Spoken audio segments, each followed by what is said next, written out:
جنت کے رزق کی بات تو نہیں. میں نے کہا دیکھ لیتے ہیں بھائی. اللہ فرماتا ہے فَهُوَ يُنْفِقُ مِنْهُ, پھر وہ بانٹتے ہیں. کہ جنت جنتی کنوں ونڈے گا, اوتھے تے سارے رجے ہون گے. یہی ہے قبر کے اندر جو اللہ والے ہیں وہ آگے بانٹتے ہیں اور ان کو دیتے ہیں جو کہتے ہیں میں گدا تو بادشاہ بردے پہ اللہ نور کا. حضور ایک کوشچن ہے کہ آیا کہ داڑھی مونڈا اس کے پیچھے نماز پڑھے تو وہ واجب الاعادہ ہے, اور اگر وہ داڑھی مونڈے کا مقتدی جو ہے وہ بھی داڑھی مونڈا ہو تو آیا اس کی بھی نماز واجب الاعادہ ہوگی؟ امامت کی شرائط ہے, مصلی کا تقدس بھی ہے نا. دوسرا یہ کہ ترمذی شریف میں وہ ایک حدیث پاک ہے حضرت عائشہ صدیقہ سے مروی ہے کہ جو حضور کے لیے علم غیب کا دعویٰ کرے وہ کذاب ہے. اس کی کیا ذاتی علم غیب کا دعویٰ کرے وہ کذاب ہے. اور تیسرا یہ کہ معراج شریف والی جو حدیث پاک حضرت عائشہ سے مروی ہے کہ آپ نے اللہ رب العزت کا سر کی آنکھوں سے دیدار نہیں کیا, اور ایک دوسری ہے اس میں دیدار کیا ہے. اصل بات یہ جو مسئلہ ہے نا رؤیت باری کا, یہ خود صحابہ کے اندر مختلف ہے. جو مسئلہ صحابہ کے اندر اختلافی ہو نا اس میں زیادہ الجھنا نہیں چاہیے. ہمارے ہاں ترجیح اسی بات کو ہے کہ اللہ کریم کا دیدار نبی کریم علیہ السلام نے کیا ہے, لیکن دوسرا موقف بھی ہے. استاد محترم, علم غیب کا ہمارا عقیدہ ہونا کیا چاہیے, وہ اس کی تعریف بتا دیں. اللہ نے نبی پاک کو علم غیب عطا کیا ہے, دو لفظی بات نہیں عالم الغیب بغیر تعویل کے نہیں کہہ سکتے. حضرت پیر میر علی شاہ صاحب نے لفظ استعمال کیا ہے عالم الغیب کا, لیکن با عطاء الہی یا با اعلام الہی ساتھ قید بھی لگائی ہے. جی صاحب, یہ اہل تشیع دو سوالات عمومی طور پر پوچھتے ہیں کہ حضرت علی کا مزار کہاں ہے, اور دوسرا یہ کہ حضرت امام حسین کا جنازہ کن لوگوں نے پڑھا تھا, پڑھایا کس نے تھا؟ وہ تو سیدنا امام حسین رضی اللہ عنہ کو وہاں چھوڑ کے چلے گئے تھے, سر انور لے کر چلے گئے تھے. بعد میں وہاں کے لوگ آئے, انہوں نے قبر انور بنائی اور انہوں نے دفن کیا تھا. انہوں نے جنازہ پڑھا ہوگا, پتہ نہیں کس نے پڑھا تھا. سر انور جو ہے وہ کئی مختلف مقامات پر ہے, اور مولا علی کا ویسے نجف اشرف میں مشہور یہی ہے. ویسے پٹھان بھی کہتے ہیں ہمارے مزار شریف جگہ ہے یہاں کوئی افغانستان میں, یہاں بھی بناتے ہیں وہ. میں خود نجف اشرف گیا ہوں اور واقعی وہاں جا کے کیفیت بنتی ہے بندے کی. سیدنا امام حسین کے روضہ انور پر حاضر ہوا, میں دیکھ رہا تھا زیارت ہو رہی تھی. کسی نے بتایا جی یہ جگہ ہے جہاں امام حسین کی شہادت ہوئی. بس اتنا وہ جگہ دیکھنا تھا, تھوڑا سا پتھر بھی لگا ہوا تھا وہاں سیاہ رنگ کا, بس پتہ نہیں کیا ہوا. بس کئی گھنٹے تک وہیں رہے, بس بے ہوشی رہے, روتے رہے. بس ہے صحیح وہاں جھلک ہے. حضرت ایک سوال ہے کہ قرآن میں آیا ہے کہ اللہ نعوذ باللہ عیسائیوں نے کہا, اللہ کے اوپر تہمت باندھی کہ اللہ نے بیٹا جنا ہے, اور وہ اس دن کو کرسمس پارا کون سا سورت مجھے حوالہ یاد نہیں ہے. اللہ نے یہ میں نے خود ترجمہ پڑھا تھا کہ انہوں نے آیت ترجمہ بتائے نا کیا ہے. انہوں نے اللہ پر تہمت باندھی کہ اللہ نے بیٹا جنا ہے. اس سے آگے بھی اس کے مطلب ہے, لیکن وہ اب میرے ذہن میں نہیں ہے. جو میرا سوال یہ تھا کہ اب بہت سارے مسلمان ہیں جو کرسمس کے دن کے موقع پر عیسائیوں کو مطلب مبارکباد بھی دیتے ہیں, کیک تقسیم کرتے ہیں, مطلب ان کے ہم لوگ اس چیز کا اعتراف کرتے ہیں. لاعلمی میں سے کوئی مسلمان یہ تو نہیں کہے گا عیسیٰ علیہ السلام اللہ کے بیٹے ہیں. جی, وہ اگر ان کو گفٹ وغیرہ دے گا تو اللہ کا نبی سمجھ کر ہی دے گا نا. بھائی اللہ, ہم بھی ان کو مانتے ہیں اللہ کا نبی سمجھتے ہیں, تو ٹھیک ہے ان کو گفٹ دے دو بس. نہیں, وہ کوئی ایک عالم ہو, جیسے وہ مطلب کرسمس ڈے پہ اپنے جو ان کے پادری ہیں ان کے ساتھ مل کے پادری کے وزن پر ہو. اچھا چلیں بھی آگے چلیں. ہاں جی, ہاں جی.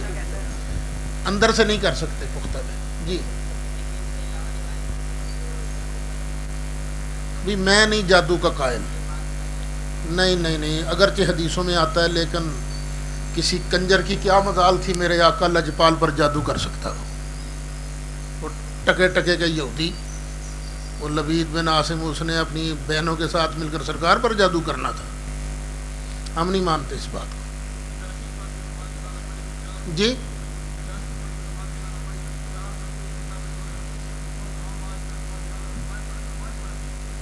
جی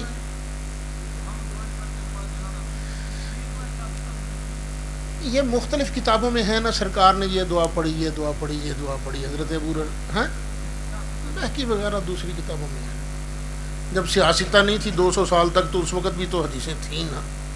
جی سسو آپ نے فرمایا کہ سرکار پر جادو نہیں ہوا, اس کو میں نہیں مانتا. تو مسلم میں امام مسلم نے روایات نقل کی ہیں, اس کے علاوہ یہی میں نے پہلے کہا نا کہ حدیثوں میں ہے, اگر میں نہیں مانتا. اور خزائن عرفان کی آخری 2 آیات کے شان نزول میں بھی یہ بات لکھی ہے کہ بخاری تو یار شان نزول نہ لکھے نا. میں نبی کریم علیہ الصلوۃ والسلام کی عظمت کو مجروح ہونے دوں؟ میرے نزدیک اپنے کسی مولوی کو یہ کہنا بہتر ہے کہ اس سے غلطی ہوئی, قسم ہوا. نبی کریم علیہ السلام کے بارے میں نہیں کہہ سکتا کہ سرکار پر ظالموں نے جادو کیا. جو لوگ سرکار پر جادو کا قول کرتے تھے, اللہ کیا کہتا ہے؟ وقال الظالمون, کس طرح, ان تتبعون الا رجلا مسحورا. ظالموں نے کہا تھا کہ تم اس آدمی کی اتباع کرتے ہو جس پر جادو کیا گیا. تو جو قرآن کے مقابلے پر آئے نا, اس کو نہیں ماننا چاہیے.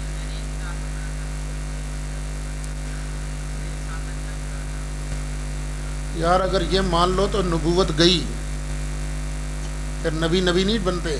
اگر جادو والی بات مانو جو کچھ کہا گیا ہے.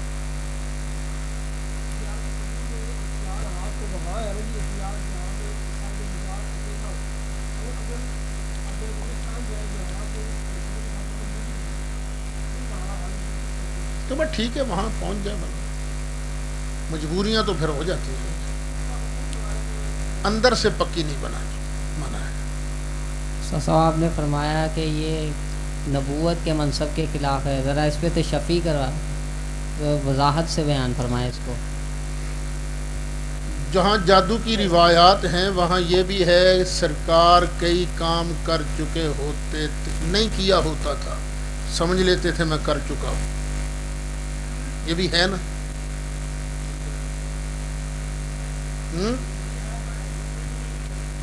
ہے نا کسی جگہ. تو پھر ہو سکتا ہے وہی آئی ہو, سرکار سمجھتے ہو میں نے اللہ کا پیغام پہنچا دیا ہے, پہنچایا نہ ہو. یہ بھی تو ہے نا ممکن. سرکار سمجھتے تھے میں کام کر چکا ہوں, حالانکہ کیا نہیں ہوتا تھا. یہ کہاں تک بات پہنچتی ہے؟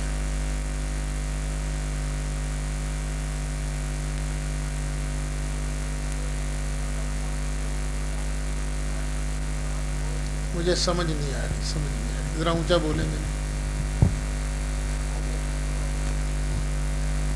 جی حضور, اس میں علامہ غلام رسول سعیدی صاحب نے شرح صحیح مسلم میں یہی لکھا ہے کہ اس سے مراد وہ امور ہے جو نبوت کے علاوہ ہیں, جو نبوت کے امور ہیں. دلیل بغیر دلیل کی بات ہے. سعیدی صاحب نے بھی کسی کا تتبع کیا ہے نا. ویسے سچی بتانا, آپ کا دل مانتا ہے کہ جادو ہوا تھا سرکار پر؟ آپ سے پوچھ رہا ہوں. اس طرح تو بہت سارے ایسے معاملات ہیں جیسے نہیں مانے جا سکتا. جیسے یار قرآن دیکھو نا, سرکار نے فرمایا تھا میں حدیثیں لکھوا چکا ہوں کہ میرے بعد جھوٹ بہت ہو جائے گا, بہت جھوٹ ہوگا. اس طرح تو جیسے غزوہ احد میں سرکار صلی اللہ علیہ وسلم. ٹھہرو نا, اب درایتن بھی بات کرتے ہیں, سندن بھی بات کرتے ہیں. پہلے درایتن بات کر لیتے ہیں. بخاری کے اندر اوپر نیچے 2 حدیثیں ہیں. ایک حدیث میں یہ ہے, حضرت سیدہ طیبہ طاہرہ عائشہ صدیقہ پوچھتے ہیں آقا آپ نے وہ جادو شدہ چیزیں پھر کنویں سے نکلوا لی ہیں کہ نہیں؟ فرمایا ہاں نکلوا لی تھی. دوسری حدیث ہے نہیں نکلوائی تھی، ضرورت ہی نہیں تھی. اب دونوں حدیثوں میں کون سی حدیث سچی ہے؟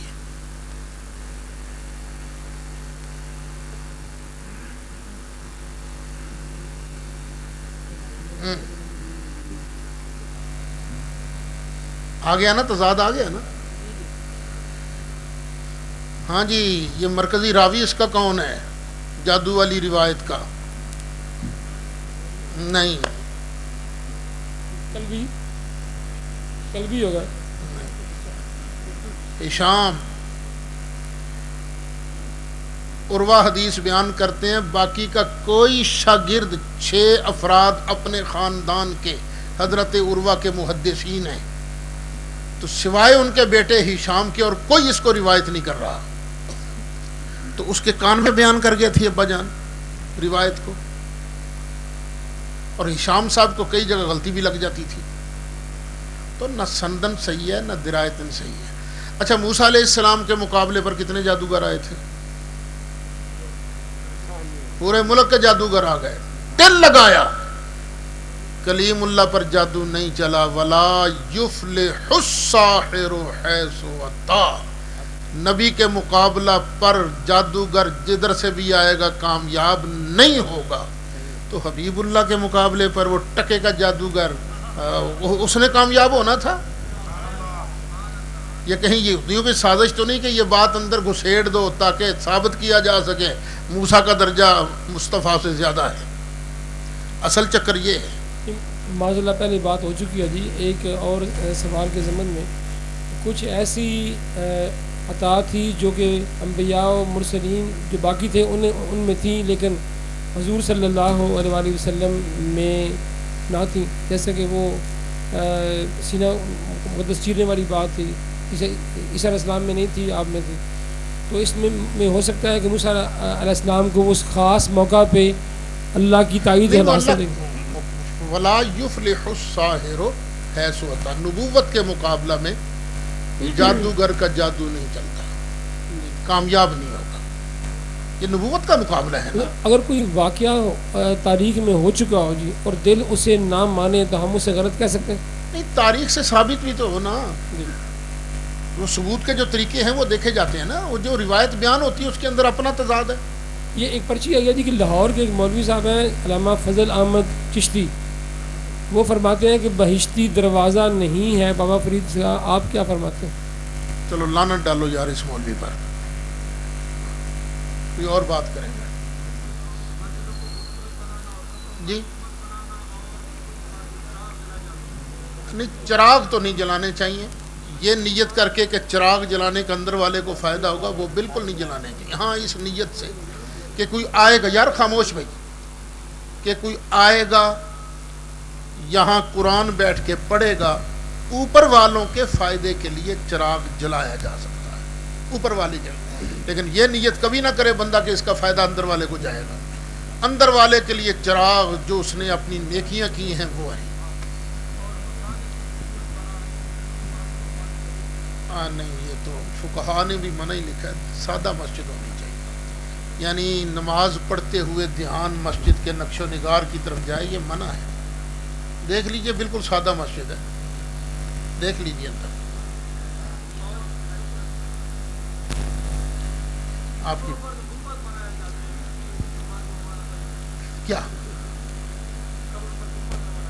کیا ممانت کیا ہے؟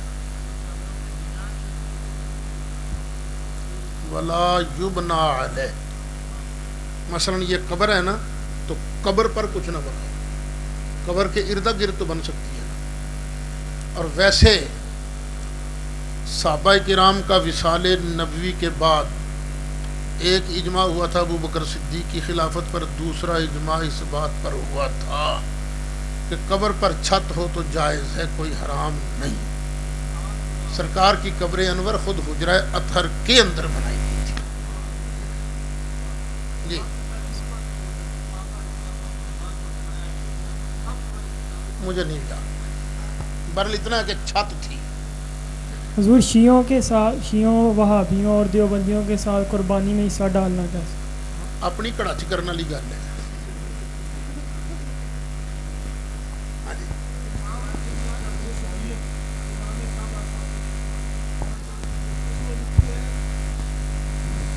ابن عبد الوہاب نجدی ملعون کی سوانح حیات، اس میں وہ لکھتا ہے، یہ کتاب مدینہ شریف کی لائبریری میں موجود ہے. اس نے لکھا ہے کہ جو اللہ اور اس کے رسول صلی اللہ علیہ وسلم کے ارشادات عالیہ ہیں پختہ قبور کے بارے میں، اس پہ ہمارے امام نے عمل پیرا ہوتے ہوئے دنیا میں پہلی بار بڑے بڑے مقبرے اپنے ہاتھوں سے نیست و نابود کر دیے. تو اس زمن میں اگر یہ حدیث صحیح ہے تو کیا کون سی؟ وہ حدیث دوسری ہے. سیدنا علی فرماتے ہیں کہ مجھے نبی کریم علیہ السلام نے بھیجا کہ جتنی اونچی قبریں ہیں سب گرا دو.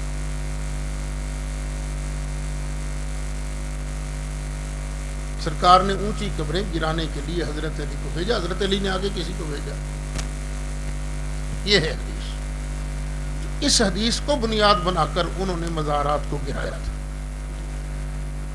لیکن سوچنے کی بات یہ ہے کہ وہ اونچی قبریں جو مولا علی نے رسول پاک کے حکم سے گرائی تھی، وہ قبریں تھیں کن کی؟ وہ کافروں کی قبریں تھیں، مشرکوں کی. ملتان میں بھی شاید ایک بہت اونچی قبر ہے آج تک. تو اسلامی سٹیٹ کے اندر کسی کافر کو اجازت نہیں دی جا سکتی کہ اس کی قبر اونچی بنے. ہاں، پیاروں کی قبر اونچی ہو سکتی ہے. بخاری شریف کے اندر حدیث ہے، کاتب وحی حضرت زید بن ثابت کے صاحبزادے خارجہ بن زید، وہ فرماتے ہیں حضرت عثمان غنی کا زمانہ تھا، ہم لڑکے لڑکے کھیلا کرتے تھے، کھیلتے کھیلتے چلے جاتے تھے جنت البقیع شریف میں، تو ہم چھلانگے لگایا کرتے تھے. تو سب سے طاقتور لڑکا اسے سمجھا جاتا تھا جو چھلانگ لگا کر حضرت عثمان بن مظعون کی قبر کو پھلانگ جایا کرتا تھا. اور عثمان بن مظعون کی قبر خود سرکار نے بنوائی تھی. جنت البقیع شریف میں سب سے پہلے مہاجر صحابی ہیں جن کی قبر سرکار نے بنوائی تھی. تو اگر بالکل چھوٹی قبر ہو تو بچہ بھی پھلانگ جاتا ہے، تکڑے منڈے چھالا مار دیں تو بڑی اونچی ہے. اس کا مطلب ہے قبر وہ اونچی تھی. اس نے لکھا جی کہ حضرت عبداللہ بن عباس کا مزار طائف کے بازار کے ساتھ تھا. لوگوں کے معمولات تھے کہ جب صبح سویرے اپنے کام کاج کے لیے نکلتے دربار پہ، لعنت ڈالو یار، لعنت ڈالو، نہیں دے پر کیا بس.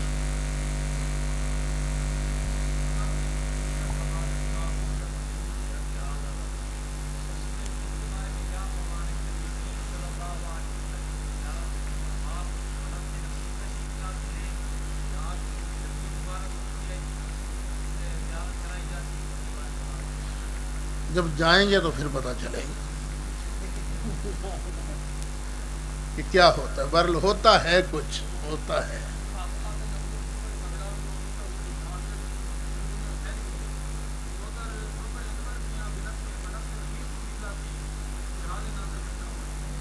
نہیں، وہ الگ مسئلہ ہے کہ جہاں چاہیں جا بھی سکتے ہیں، وہ الگ مسئلہ. اس کا حاضر ناظر کی بنیاد کے ساتھ تعلق نہیں.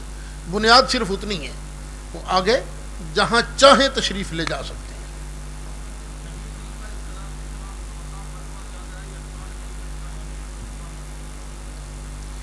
سرکار مخلوق ہیں، قرآن غیر مخلوق ہے. جو کلام الہی ہے نا، وہ یہ کاغذ یہ تو نہیں، یہ گتا، یہ کاغذ یہ تو نہیں، یہ تو مخلوق ہے. وہ جو اصل کلام نفسی ہے وہ غیر مخلوق ہے. جی یار چھوڑو ان کو، بس اللہ ہے، بس سیدھا سیدھا وہ بوڑھی عورتوں والا عقیدہ رکھو. میں نہیں ان علم کلام کی بحثوں میں پڑھتا جانا، ہم دماغ خراب کرنے والی بات ہے. اللہ ہے، بس ہے، ہم اس کے بندے ہیں، ہم اس کے کنٹرول میں ہیں. پتہ نہیں لا ہے لا غیر، وہ چھوڑو ان باتوں. جی یہ بڑی خطرناک وادی ہے یہ. بس اللہ ہے جیسی اس کی شان ہے ہم مانتے ہیں بس.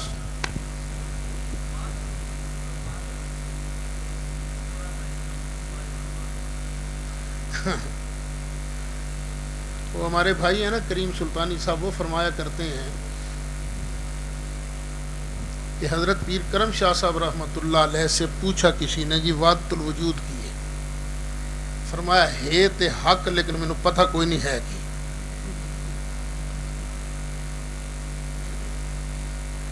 اوکھی گل ہے بس.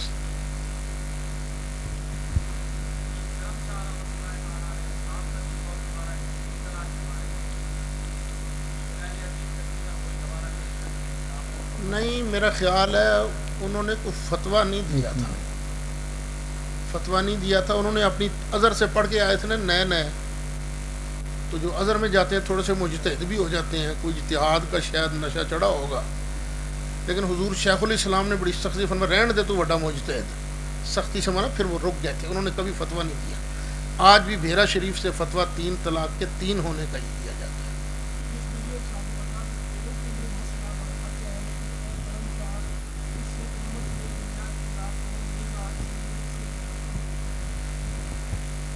چلے بہرحال حضور شیخ الاسلام کے فرمانے جو مجھے اطلاع پہنچی تھی وہ میں نے سنا دی.